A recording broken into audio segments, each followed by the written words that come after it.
पिछले वीडियो में हमने unit 2 RPC school lecturer sociology के कुछ क्वेश्चन देखे थे, पीवाईक्यूज देखे थे।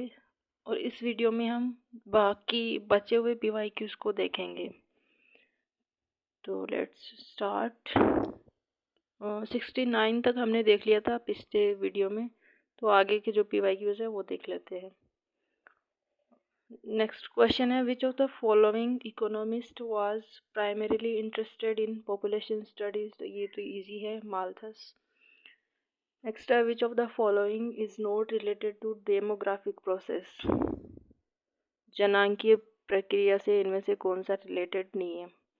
तो इसका आंसर है मॉर्बिडिटी, फर्टिलिटी, मोर्टेलिटी और माइग्रेशन। ये तीनों डिसाइड करते हैं, या जो डेमोग्राफिक प्रोसेस बोलते हैं हम, उसमें काउंट होते हैं और मॉर्बिडिटी उसमें नहीं आती। तो ये हो गया इसका आंसर फोर्थ। नेक्स्ट क्वेश्चन है, limitation theory of deviance was propounded by. इसका आंसर है जी टार्ड। और ऐसे ही इसी से रिलेटेड टॉपिक से कुछ थ्योरीज हैं जो अक्सर एग्जाम में पूछी जाती है। उनमें से एक है moral panic, theory of moral panic, तो वो दी थी स्टेनले कोहेन ने। और एक है लेबलिंग थ्योरी, वो थी बेकर की। और डरखाइम की थ्योरी है एनोमी की, ये तो पता है सबको। नेक्स्ट क्वेश्चन है, who has given the concept of born criminal. जन्मजात अपराधी का कंसेप्ट किसने दिया था। तो ये है लोम्ब्रोसो। इसी से रिलेटेड एक और थ्योरी है, वो है डिफरेंशियल एसोसिएशन की थ्योरी, वो दी थी सदरलैंड ने। और सदरलैंड का एक और कॉन्सेप्ट भी है, वो है वाइट कॉलर क्राइम का। तो ये दोनों भी एग्जाम में पूछ रखे हैं। नेक्स्ट क्वेश्चन है, संपूर्णानंद आश्रम is associated with which of the following. तो ये संपूर्णानंद आश्रम एक तरह से ओपन जेल होती है, तो ये ओपन जेल है। Which of the following is not a cause of juvenile delinquency. बाल अपराध का इनमें से कारण कौन सा कारण नहीं है।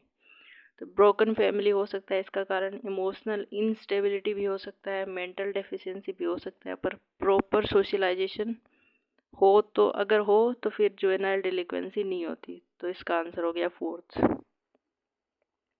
नेक्स्ट क्वेश्चन है, the term white collar crime was first introduced by. तो अभी हमने देखा था सदरलैंड का है ये। इसी टॉपिक से रिलेटेड और भी कुछ थ्योरीज हैं जो रिपीटेटिवली पूछी जाती है, वो है सब कल्चर थ्योरी।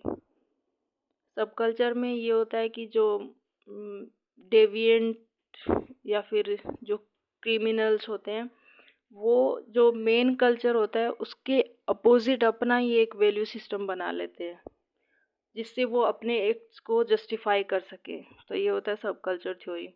इसमें जो मेजर थिंकर्स हैं उनमें से एक है अल्बर्ट कोहेन का नाम। तो अल्बर्ट कोहेन ने जो बुक लिखी थी वो है डिलिक्वेंट बॉयज़, उसका नाम है। तो ये भी पूछी जाती है, याद रखनी है ये भी।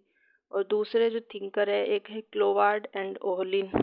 ये दो अलग अलग थिंकर है, पर नाम साथ में ही लिखा जाता है, या फिर इस थ्योरी बुक के लिए इनका नाम साथ में आता है। तो बुक है डिलिक्वेंसी एंड अपॉर्चुनिटी, तो ये भी याद रखना है। नेक्स्ट है मेज the following, theory of anomie. तो ये या तो डरखाइम की या मर्टन की, तो ये हो गया मर्टन। डिफरेंशियल अपॉर्चुनिटी अभी हमने पढ़ा था कि ओलिन की है, तो ये differential association Sutherland. Labelling theory hovered baker. तो इसका आंसर हो जाएगा फोर्थ। नेक्स्ट है, the key concept in labelling theory is that of. तो ये है स्टिग्मा। लेबलिंग थ्योरी का मतलब है कि सोसाइटी किसी इंडिविजुअल को लेबल कर देती है कि ये क्रिमिनल है, ये चोरी करता है या फिर कुछ और क्राइम करता है, तो उस पर एक तरह का लेबल लगा देती है। तो वो उस लेबल से फिर लोग वो लेबल एक तरह का स्टिग्मा हो जाता है कि उसके साथ एसोसिएट कर दिया उस नाम को, तो वो होता है स्टिग्मा। नेक्स्ट है, out of the 4 pairs of writers, which one is not associated with the study of crime and deviance। Sutherland का नाम हमने पढ़ा था, ये भी है एसोसिएटेड, ये भी है, पर ये कोजर एंड रोजनबर्ग नहीं है। कोजर की थ्योरी वो कॉन्फ्लिक्ट के फंक्शन एंड वो सब से रिलेटेड है, तो ये नहीं है। नेक्स्ट है which of the following is not A traditional crime. तो ट्रेडिशनल क्राइम थेफ्ट भी है, रॉबरी भी है, रेप भी है, पर कॉरपोरेट क्राइम नहीं है। कॉरपोरेट क्राइम जब से ये कैपिटलिज्म और ये आए हैं तब से ये कॉरपोरेट क्राइम्स होने स्टार्ट हुए हैं, तो ये ट्रेडिशनल क्राइम नहीं है। नेक्स्ट है जुवेनाइल डिलिक्वेंट्स, बाल अपराधी जो होते हैं वो कौन से एज ग्रुप के लोगों को मानते हैं, या फिर कौन से एज ग्रुप के लोग जब अपराध करते हैं तो उनको हम जुवेनाइल डिलिक्वेंट बोलते हैं। तो ये होता है कि बिलो 18 की एज के लोगों को जुवेनाइल डिलिक्वेंट बोलते हैं अगर वो कोई अपराध करते हैं तो जुवेनाइल जस्टिस एक्ट 1986 में आया था सबसे पहले, फिर 2015 में इसको रिपील करके जुवेनाइल जस्टिस एक्ट 2015 का लाया गया और प्रेजेंट में ये ही इम्प्लीमेंटेड है। तो ये भी याद रखना है, पूछ सकते हैं कि जुवेनाइल जस्टिस एक्ट कब लागू हुआ, तो इसमें डिपेंडिंग ऑन ऑप्शन हमें करना है। 2015 भी हो सकता है, 1986 भी। सबसे पहले 1986 में आया था, पर प्रेजेंट में जो लागू है कानून वो 2015 वाला है। इसने इसको रिपील कर दिया था, यानी हटा दिया था, तो इसकी जगह ये है अभी। नेक्स्ट है which one of the following is not A measure of central tendency. तो सेंट्रल टेंडेंसी के जो मेजर होते हैं वो हमें पता है, मीन, मीडियन एंड मोड होते हैं। तो ये तीन तो नहीं होंगे, तो आंसर होगा स्टैंडर्ड डेविएशन। नेक्स्ट है scientific observation means to see things with a purpose. तो साइंटिफिक ऑब्जर्वेशन का मतलब होता है कि हमारा एक पर्पस है और हम उस पर्पस को अचीव करने के लिए एक सिस्टमेटिक तरीके से रिसर्च करते हैं या इन्वेस्टिगेशन जो भी करते हैं। मीन होता है जो हम एवरेज निकालते हैं उसको मीन बोलते हैं। मोड जो जैसे हमारे पास एक सेट ऑफ नंबर है, तो जैसे 2 3 2 1 3 4 2, ये हमारे पास नंबर एक डेटा सेट है। जो मोड वो होता है जो नंबर सबसे ज़्यादा रिपीट होता है, तो इसमें 2 सबसे ज़्यादा बार आ रहा है तो 2 हो गया मोड। मीडियन वो होता है जो अगर हम इनको एक सीक्वेंस में अरेंज करेंगे इन नंबर को, जैसे सबसे पहले 1, फिर 2, फिर 2 एंड 2, फिर 3 और फिर ये 4, तो इनको एक सीक्वेंस में हमने अरेंज कर दिया। पर इनमें सीक्वेंस में अरेंज करने के बाद जो मिडिल वैल्यू आती है, इसमें 2 आ रही है, पर 2 आती है तो फिर एक अलग तरीका होता है मीडियन निकालने का, पर यहाँ हम एक और वैल्यू ऐड कर लेते हैं जैसे 5। तो यहाँ जो मिडिल वैल्यू आएगी, यहाँ 3 इस तरफ 3 इस तरफ और बीच में, तो 2 होगा इसका मीडियन। और मीन हो जाएगा इन सब को ऐड करके और फिर डिवाइड कर देंगे जितनी संख्या है उनसे, तो वो हो जाएगा हमारा एवरेज। तो ये भी याद रखना है। नेक्स्ट है the interview guide will be used during interview by. कि साक्षात्कार निर्देशिका इंटरव्यू के दौरान कौन यूज़ करता है। सबसे पहले तो हमें ये जानना है कि इंटरव्यू गाइड क्या है। ये कोई इंसान नहीं होता, ये एक डॉक्यूमेंट होता है जिसमें हमारे क्वेश्चन और वो सब लिखे होते हैं, इंस्ट्रक्शंस। तो ये यूज़ करता है इंटरव्यूअर, जो इंटरव्यू लेता है वो यूज़ करता है इंटरव्यू गाइड को। नेक्स्ट है the tool where answers are filled in by the respondent themselves is known as.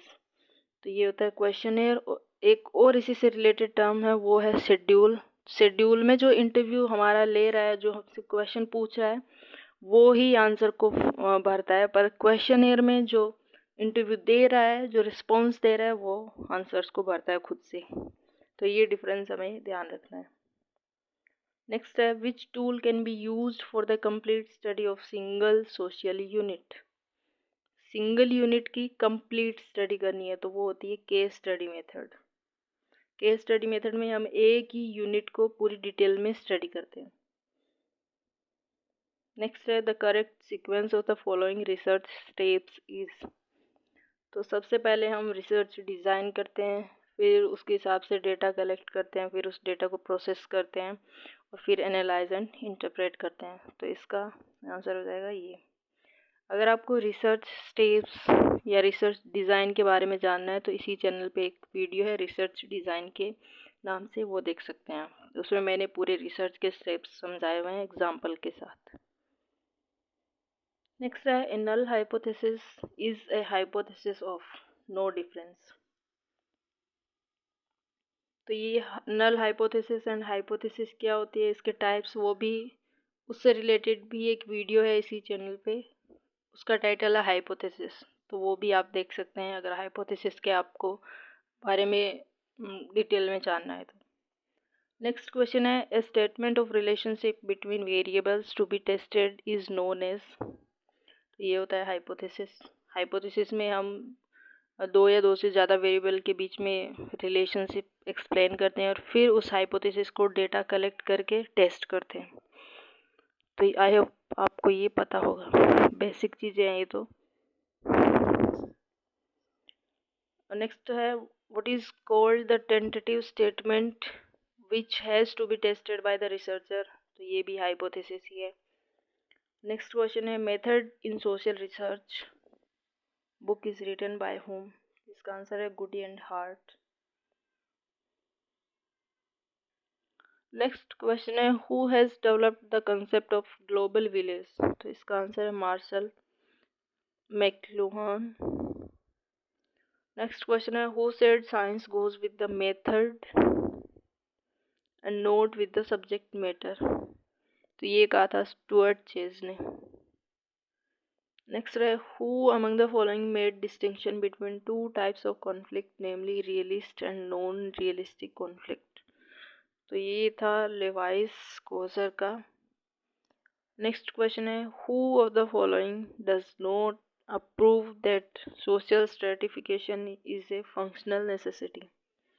तो ये हमने यूनिट 2 का जो पार्ट 1 किया था उसमें स्टार्टिंग के क्वेश्चन में ही पढ़ा था कि डेविस एंड मूर ने सोशल स्ट्रेटिफिकेशन की फंक्शनल थ्योरी थी उसको सपोर्ट किया या फिर उन्होंने ही इस कॉन्सेप्ट को इंट्रोड्यूस किया था, और मेलविन ट्यूमिन ने उनको क्रिटिसाइज किया था या फिर इस थ्योरी को सपोर्ट नहीं किया था। तो इसका आंसर होगा मेलविन ट्यूमिन।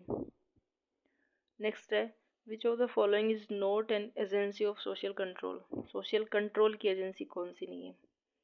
तो जुडिशरी कंट्रोल करती है, रिलीजन भी कंट्रोल करता है, नॉर्म्स भी कंट्रोल करता है इसके, और इसमें पुलिस अगर आएगा तो वो भी कहीं ना कहीं सोशल कंट्रोल में आता है, पर इकोनॉमी सोशल कंट्रोल नहीं करता, इकोनॉमी का फंक्शन कुछ और है। नेक्स्ट क्वेश्चन है, who gave the concept of direct and indirect cooperation. तो ये है मैकाइवर एंड पेज का। एक और टाइप है कोऑपरेशन का, वो दिया था A.W. ग्रीन ने, तो वो है primary cooperation, secondary cooperation and tertiary cooperation का। नेक्स्ट है, which out of the following characteristics of competition is false. तो कंपटीशन एक इम्पर्सनल प्रोसेस है, कंटिन्यूअस प्रोसेस है, यूनिवर्सल प्रोसेस है, पर ये अकोमोडेटिव प्रोसेस नहीं है। अकोमोडेटिव का मतलब है कि एडजस्ट करना अपने आप को, या फिर किसी के साथ अगर कॉन्फ्लिक्ट है और उसको रिजॉल्व करने के लिए जो हम काम करते हैं उसको बोलते हैं अकोमोडेटिव प्रोसेस। तो ये कंपटीशन का कैरेक्टरिस्टिक्स नहीं है। नेक्स्ट क्वेश्चन है, पोलर स्टेटसेस दो statuses which are in pairs. जो पेयर में स्टेटस होते हैं उनको बोलते हैं पोलर स्टेटसेस। जो कंपटीशन के कुछ फीचर्स हैं बेसिक, वो देख लेते हैं क्योंकि एग्ज़ाम में इनमें से भी एक क्वेश्चन आ सकता है ऑप्शन चेंज करके। तो सबसे पहले तो ये कि कंपटीशन एक इम्पर्सनल प्रोसेस होती है। इसमें जो कॉम्पिटिटर होते हैं वो एक दूसरे को जानते नहीं है। जैसे किसी एग्ज़ाम की तैयारी कर रहे हैं आप, तो आप अपने कॉम्पिटिटर्स को नहीं जानते, आप बस अपनी तैयारी करते हैं, पर कॉम्पिटिटर्स को डायरेक्टली नहीं जानते, फेस टू फेस उनको पर्सनली नहीं जानते। तो ये है इम्पर्सनल प्रोसेस। मेनली अनकॉन्शियस, अगर वो डिपेंड करता है कि अनकॉन्शियस वाला सही होगा ऑप्शन या नहीं, क्योंकि वो क्वेश्चन और ऑप्शंस पे डिपेंड करता है। कई बार अनकॉन्शियस को सही माना है उन्होंने, कई बार अनकॉन्शियस को गलत भी माना है। यूनिवर्सल, यानी कि हर सोसाइटी में होता है कंपटीशन। नॉन वायलेंट, यानी इसमें वायलेंस नहीं होता, शांति से होता है ये। इसमें कांटेक्ट भी नहीं होता, यानी इम्पर्सनल वाला, नो कांटेक्ट विद अदर या कॉम्पिटिटर्स के साथ।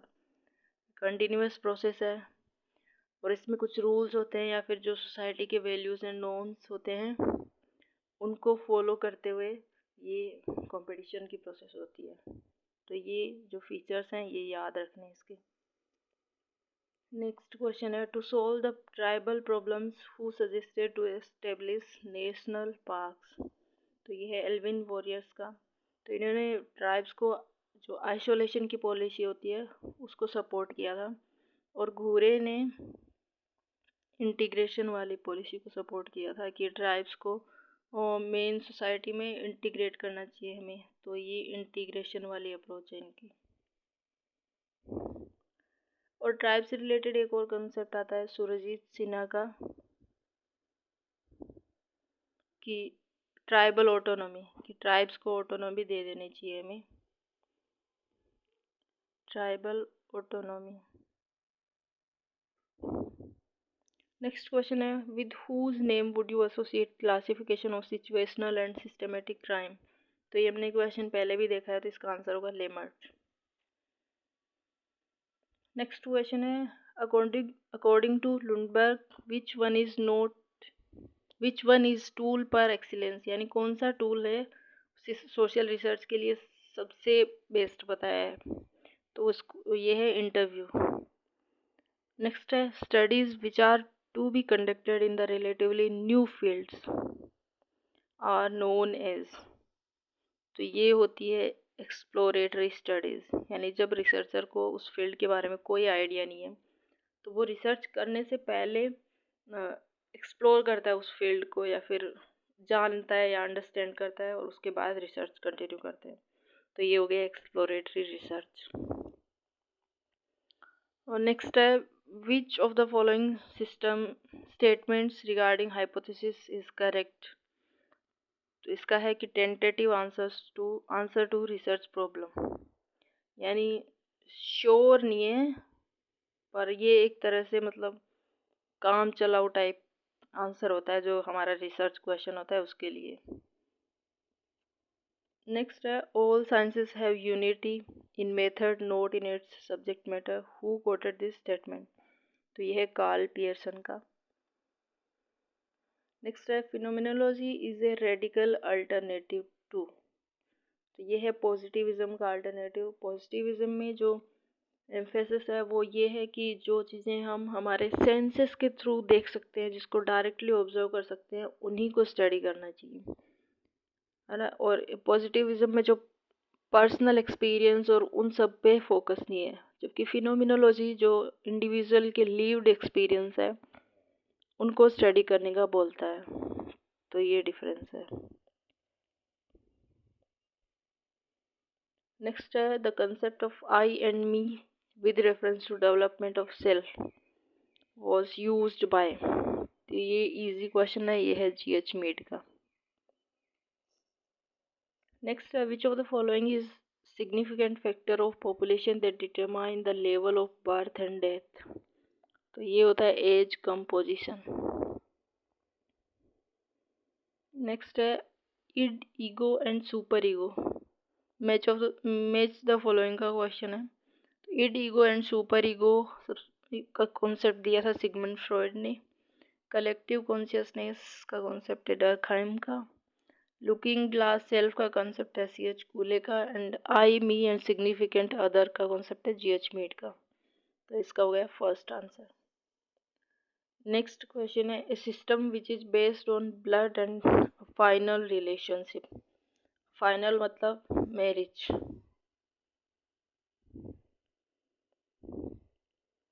यानी वो सिस्टम जो ब्लड रिलेशंस और मैरिज रिलेशंस पे बेस्ड है, तो उसको हम क्या बोलते हैं, वो होती है किनशिप सिस्टम। नेक्स्ट है, hypothesis is a tentative generalization the validity of which remains to be tested. तो ये किसका या फिर ये डेफिनेशन किसने दी थी हाइपोथेसिस की। तो इसका आंसर होगा लुंडबर्ग।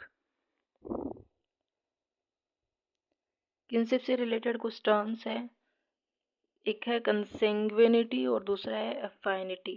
तो कंसेंग्विनिटी में वो रिलेशंस आते हैं जो बाय ब्लड होते हैं, जैसे सन एंड फादर का,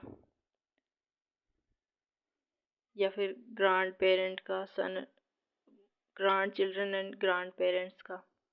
तो ये जो है वो, या फिर मदर के साथ भी हो सकता है। तो ये है ब्लड से रिलेटेड है ये लोग। पर जो मैरिज से होता है वो अफाइनिटी, मतलब जो मैरिज से बनते हैं, जैसे हस्बैंड वाइफ, तो ये ब्लड से रिलेटेड नहीं है पर मैरिज से रिलेटेड है। तो ये होता है अफाइनल रिलेशनशिप।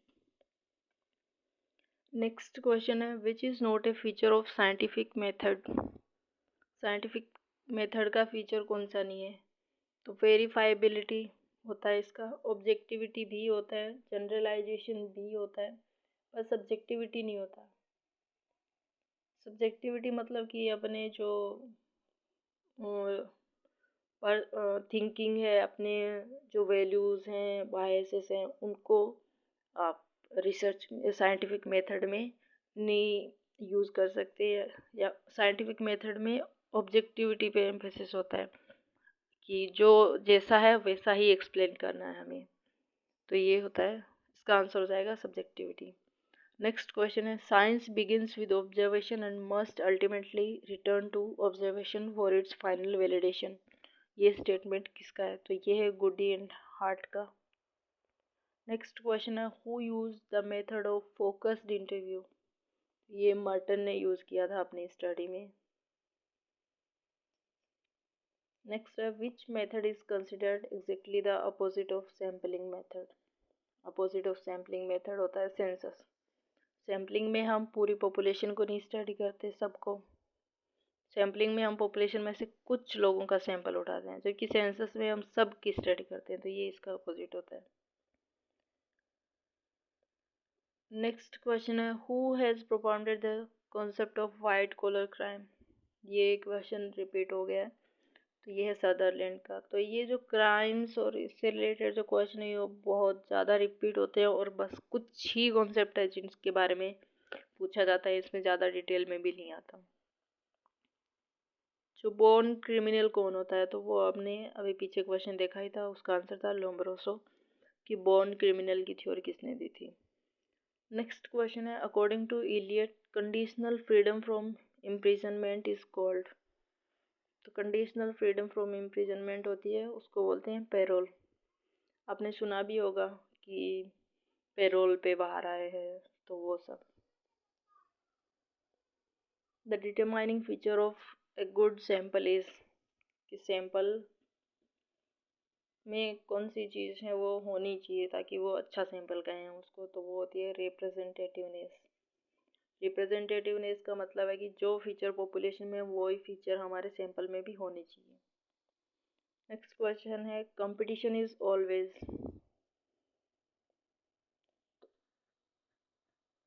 कंपटीशन इम्पर्सनल होता है, ये हमें पता है। ग्रुप स्ट्रगल नहीं होता, ये इंडिविजुअल का होता है। कॉमन भी नहीं होता, कॉन्शियस नहीं होता, अनकॉन्शियस होता है।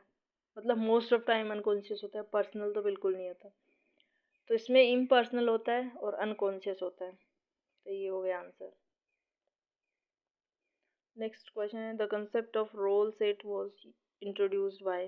तो रोल सेट का कंसेप्ट मर्टन ने दिया था, स्टेटस सेट का भी मर्टन ने दिया था, तो वो भी याद रखना है।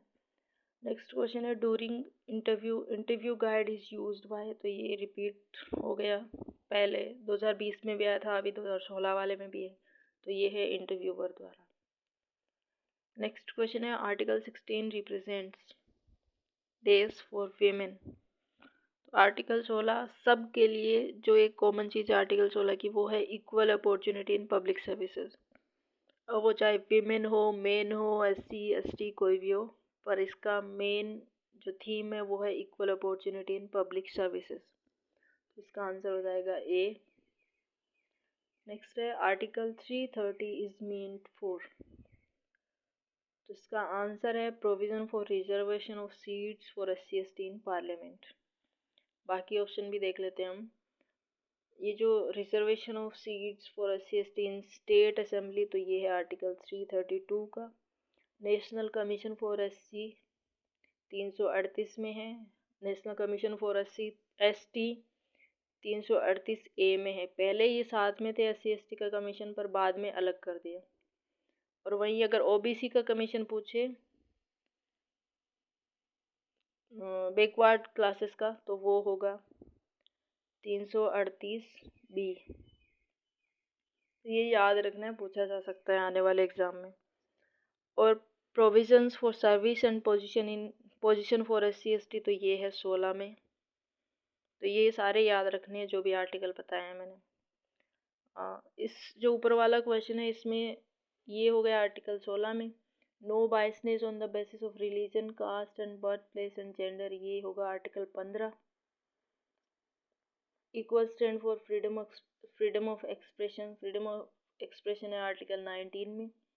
Equal provision for means of livelihood, ये है 39A में। ये DPSP का पार्ट है और ऊपर वाले फंडामेंटल राइट्स का पार्ट। नेक्स्ट क्वेश्चन है which of the following element is not related to social structure. Social structure से कौन सा एलिमेंट रिलेटेड नहीं। सोशल नॉर्म्स होते हैं, सोशल स्टेटस, सोशल रोल, वो सब रिलेटेड है पर आइडिया रिलेटेड नहीं है। नेक्स्ट क्वेश्चन है according to Ogburn and Nimkoff the process and means by which a group minimizes the violation of social norms. वो प्रोसेस कौन सी प्रोसेस है जिससे एक ग्रुप के लोग उनके जो नॉर्म्स हैं उनका वोलेशन मिनिमाइज करते हैं, तो कौन सी प्रोसेस है वो। तो वो है सोशल कंट्रोल की प्रोसेस। नेक्स्ट है which of the following is not A form of social control. Social control की का रूप कौन सा नहीं है इनमें से। सो इसका है cooperation and conflict. Direct conscious and unconscious social control का टाइप था वो दिया था कूले ने। Direct and indirect social control का टाइप दिया था कार्ल मेनाइम ने। Positive and negative social control का टाइप दिया था किम्बल यंग ने। तो ये सारे याद रखने हैं। नेक्स्ट है an individual his brother and brothers children are which kind of kins. तो ये किस टाइप के किन्स हैं या कैसे रिलेटेड है एक दूसरे से। तो ये हैं ब्लड से रिलेटेड है, यानी कंसेंग्विन या कंसेंग्विनिटी वाला रिलेशन है इनमें। नेक्स्ट क्वेश्चन है how many types of secondary kins are there. इसमें क्वेश्चन में कहीं भी किसी थिंकर का नाम नहीं कि कौन से थिंकर के हिसाब से कितने हैं, पर ये अंडरस्टूड है कि ये इसने मर्डोक का पूछा है कि 33 मर्डोक ने बताए थे। तो हम बस अज्यूम ही कर सकते हैं, हमें नहीं पता कि किसके हिसाब से पूछा है, तो ऐसे क्वेश्चन में कंफ्यूजन होती है। नेक्स्ट क्वेश्चन है an address mixed with an individual and kinship term was termed by Tylor as. यानी किसी को जब हम एड्रेस करते हैं तो जब उस इंडिविजुअल का और उसका किनशिप टाइप को मिक्स करके हम जो नाम बनाते हैं उसको क्या बोलते हैं, तो वो है टेक्नोनिमी। ये टाइलर ने दिया था। जोकिंग रिलेशनशिप का कॉन्सेप्ट जो है रेडक्लिफ ब्राउन से रिलेटेड है। और बाकी ये हमने पीछे वाले वीडियो में देखा था कोविड क्या होता है वो सब। नेक्स्ट क्वेश्चन है what is the present life expectancy average age of A women in India. तो ये 2011 की सेंसस के हिसाब से बताना है, तो वो है 69.6 ईयर्स। नेक्स्ट है which is the correct sequence of steps in social research. तो सोशल रिसर्च में हम सबसे पहले हमारी प्रॉब्लम ढूंढते हैं कि प्रॉब्लम कौन सी स्टडी करनी है अपनी, फिर उसका हाइपोथेसिस बनाते हैं, फिर डेटा कलेक्ट करते हैं और डेटा एनालाइज करते हैं। नेक्स्ट है the research where no list of units to be studied is available in that situation which method of sampling is suitable. तो ये हमें ये पता है कि जो प्रोबेबिलिटी सैम्पलिंग होती है वो तभी अप्लाई होती है जब हमारे पास पॉपुलेशन की लिस्ट हो, और जब पॉपुलेशन की लिस्ट नहीं है तो हम नॉन प्रोबेबिलिटी सैम्पलिंग अप्लाई करते हैं। तो ये तीनों जो है ये तीनों जो टाइप हैं वो है प्रोबेबिलिटी सैम्पलिंग के, और ये नॉन प्रोबेबिलिटी लिख रखा है इन्होंने, तो आंसर होगा नॉन प्रोबेबिलिटी सैम्पलिंग।